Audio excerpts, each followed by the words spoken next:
Hello and welcome back to my channel. Today what we are going to talk about is questionnaire or a questionnaire survey. So questionnaires are written instruments that present respondents with a series of questions or statements to which they are to react either by writing out their answers or by selecting from among the existing answers. So it means that the questionnaire is a research instrument that consists of a series of questions for the purpose of gathering information from the respondents. It can be taken in the form of a written interview.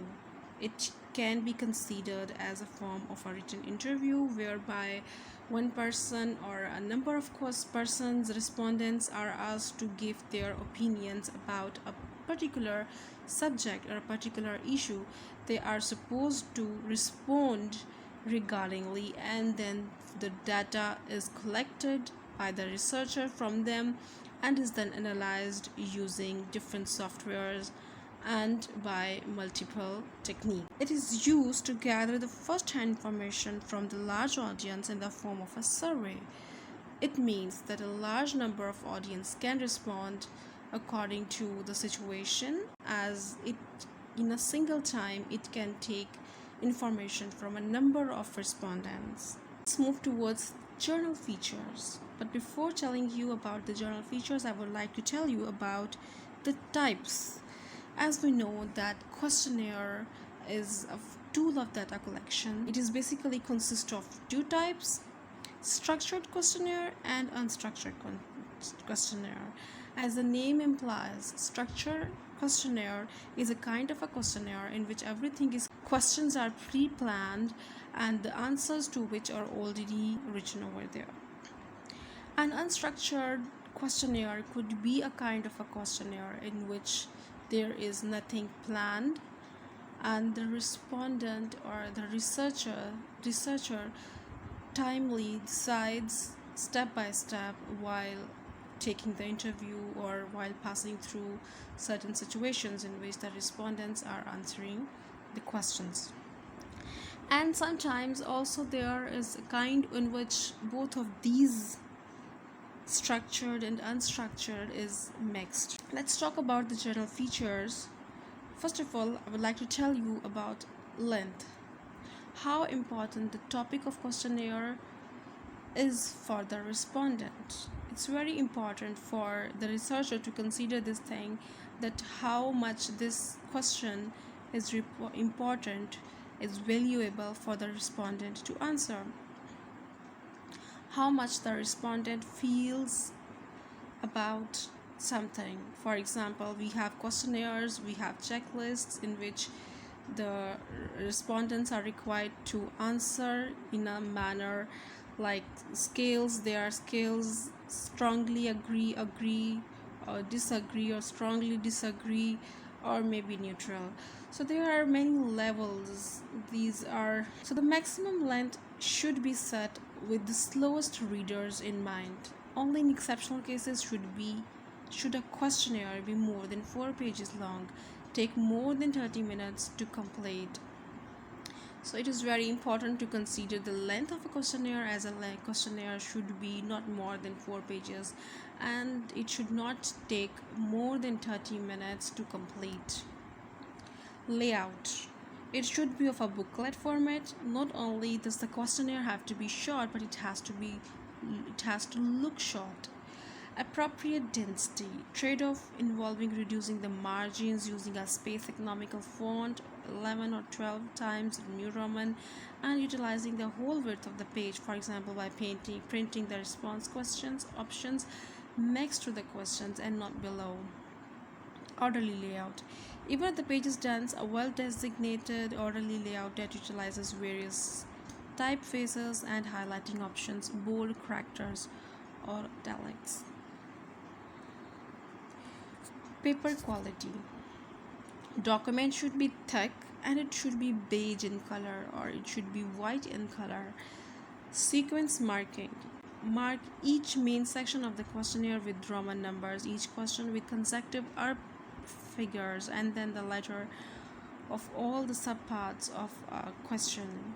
A question should not be split between two pages. Yes, this is very important. If a questionnaire is written in such a manner that the question is on one page, or either a question is on two pages, is split between two pages, or either a question is on one page and the answer is on another page, so you should consider these things to be very important. It should have a sequence. It should have a proper sequence. Not only the information in the questions should be kept in a sequential manner, but the questions relevancy should also be kept in a sequential manner. Sensitive topics should be avoided unless absolutely necessary for the project, and if respondents are required to answer the sensitive questions, they must be asked beforehand. Okay, what are the main parts of a questionnaire?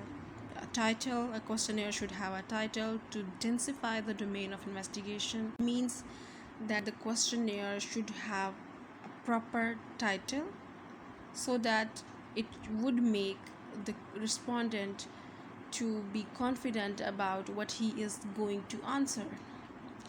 Instructions. There should be proper instructions while writing the questionnaire. The researcher should keep these things in mind, that he should provide enough or ample amount of instructions to the respondent. There should be journal instructions which should be placed just at the beginning of the questionnaire, and there should be specific instructions which should be introduced during the questionnaire. While switching towards a new kind of a question, you should need to provide a specific information or a specific instruction regarding that particular section or regarding that particular question. Questionnaire items rarely take the form of actual questions that end with a question mark. So you need to be very much specific about writing the questions that either end with a question mark. For example, the WH questions that end with a question mark. Depending upon the circumstances, the questionnaire may contain, usually at the end, a short additional information section in which the author can address the respondent concerning a number of issues. Now we are going to discuss about the types of questionnaire: close-ended questionnaire and open-ended questionnaire. We will discuss about close-ended questions. The respondent is provided with ready-made response options to choose from, normally by encircling or by ticking one of them, or by putting an X in an appropriate slot or box. These items do not require the respondent to produce any free writing. Instead, they have to choose one of the alternatives regardless of whether their preferred answer is among them. This kind is particularly suited in quantitative research. Statistically, because the quantitative research is analyzed statistically, and the respondents are required to answer among the chosen or present or the already available answers. So he has to be very limited about what he feels. He has to express in a limited manner. So this is one of the limitation of close-ended questionnaire, where the respondent is required to be completely objective in his responses. So questions in which the respondent is not allowed to free write, in which the respondent is not allowed to be subjective about his feelings.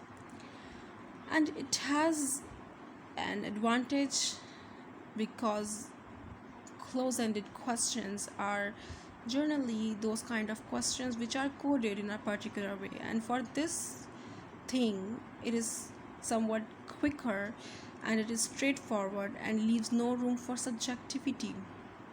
So it can be considered as an objective source of getting information, and these are coded because the data or the coded information is basically tabulated in a form of a table, and straightforward or yes or no answers or kind of coded information is gathered from the respondent. Items and close-ended questions. Rating scales, like we have discussed about rating scales: strongly agree, neutral, and then disagree or strongly disagree. This kind of questionnaire is called as rating scale. Multiple choices questions, as we know, in which we are provided with a number of options to choose among these, and rank order systems, in which the respondent has to rank numeric items, numbers are given, and the checklist. Fine. Presented questions. Rating scales, like we have discussed about rating scales: strongly agree, agree, neutral, and then disagree or strongly disagree. This kind of questionnaire is called as rating scale. Multiple choices questions, as we know, in which we are provided with a number of options to choose among these, and rank order systems, in which the respondent has to rank numeric items, numbers are given, and the checklist. Finally, now we have open-ended questions. What are open-ended questions? Open-ended questions include the items where the actual question is not followed by the response options for the respondent to choose among them. Rather, he has to fill the blank space. It means that he is provided with some space in which either partially or completely a big space where he has to respond according to his own opinion. He is not provided with certain options to choose among these. He simply write his own answer in his own words. And this kind of questionnaire is not particularly suited for truly qualitative research, exploratory research. They tend to have few open-ended questions, relatively short, with their openness somehow restricted. And the questionnaires are not the right place for essay questions. Okay, it also has some advantages. More information can be gathered. The range of possible answers is limited. In some cases, it is good to ask for both open and close-ended answers. It means that we can have a mixture of or a blend of both the open-ended question and the close-ended questions.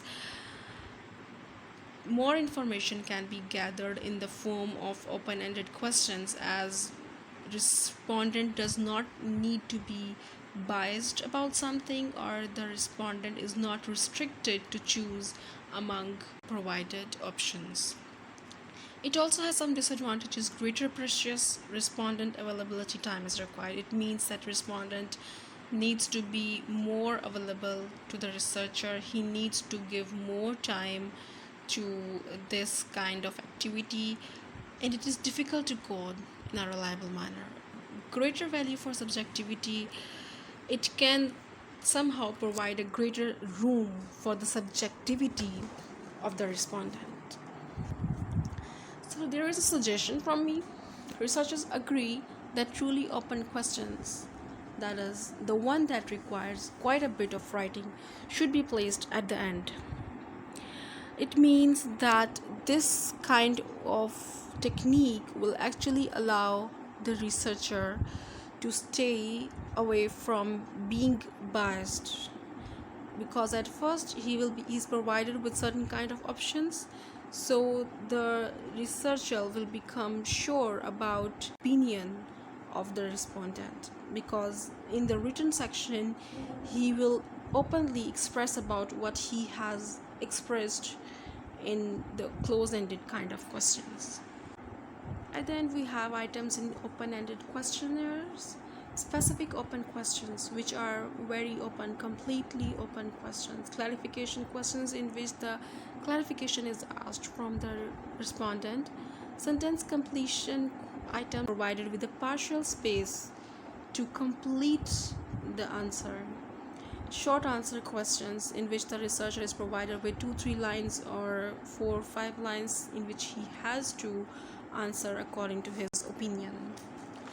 So now I would like to tell you about the types of questions we have. We have yes or no questions, we have WH questions, we have choice questions, and we have tag or tail questions. So this was all about the types of questionnaire. I hope you liked the video. Please don't forget to subscribe to the channel and press the notification bell for more informative videos. Thank you.